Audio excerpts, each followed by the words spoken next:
Yo, what is up guys? It is Uncle Kobe and welcome to the last episode of my pre-release Black Ops 2 weapon guide series where we talk about the guns, their possible pros, cons, strengths and weaknesses, and overall just get excited about the game. So in this video we're going to be covering the pistols.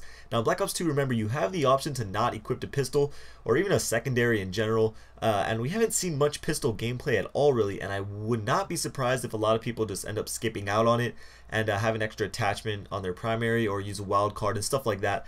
However, I do really like what they did with the pistols to add a little more variety and usefulness to them. So the first pistol we are taking a look at is the KAP 40, and this was the one that was seen in the reveal trailer. It has an 18-point mobility, which is the same for all the pistols, an 8-point damage and range, and a 12-point accuracy. So stats wise, it has the lowest damage and range and about an average accuracy, but what compensates for the low stats is that it's a fully automatic pistol, so you can just hold down that trigger and let the bullets pour out. It also doesn't have that bad of a recoil, but like I said, the bullets are very weak, so nothing overpowered or underpowered about this weapon, just overall a good gun. Next we have the TAC 45, and this thing is just your all-around good semi-automatic pistol. Has a 14-point damage, 12-point range, and a 14-point accuracy, so significantly better than the KAP 40.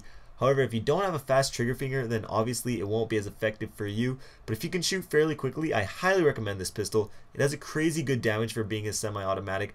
However, the damage does drop off significantly once you hit medium range, and then at long range it is pretty much useless, but again at close range I highly recommend it. Up next we got the B23R, which is a burst fire pistol, 3-round burst to be exact, and first thing that I noticed is just the look of the gun. The thing looks pretty damn cool, really futuristic. For its stats, it has a 10-point damage, 9-point range, and a 12 accuracy, so a slight drop off statistically due to it being a burst fire, but still slightly better than the KAP 40.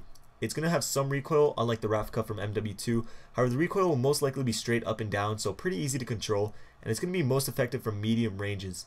Judging by its damage stat, I don't think you're going to be one bursting anyone, so that is a really good thing. Personally, I'm not into the burst pistols, but if you are, this gun looks pretty good. So next we have the Executioner, and this thing is one of a kind. First time I've seen anything like it in any Call of Duty game.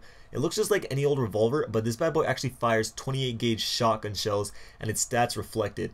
It has a 16-point damage, which is just as strong as any shotgun, but it does have a measly 2-point range, which I think is good because if you're going to be loading shotgun shells into a pistol, you better have to be right up next to me to kill me. And finishing up, it has an 8-point accuracy, so obviously the gun will be more effective in close quarters maps and will be extremely useful when finishing off hurt enemies, which is why it's named the Executioner. Last on our list we have the 5.7. Yes, it is returning to Black Ops 2. I think we call this a fan favorite for MW3. I see a lot of people using it, but for its stats we got a 12-point damage, 10-point range, and a 15-point accuracy, so pretty much it's just a downgraded TAC 45, but it does have a bigger magazine size.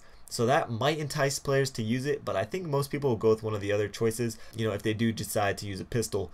But just a couple things before I wrap up this video. One, I am really bummed they didn't bring back the Desert Eagle. It's one thing that they skipped out on the M16, but the Desert Eagle is just a classic. Even though I didn't use it at all in MW3, I still wish they brought it back.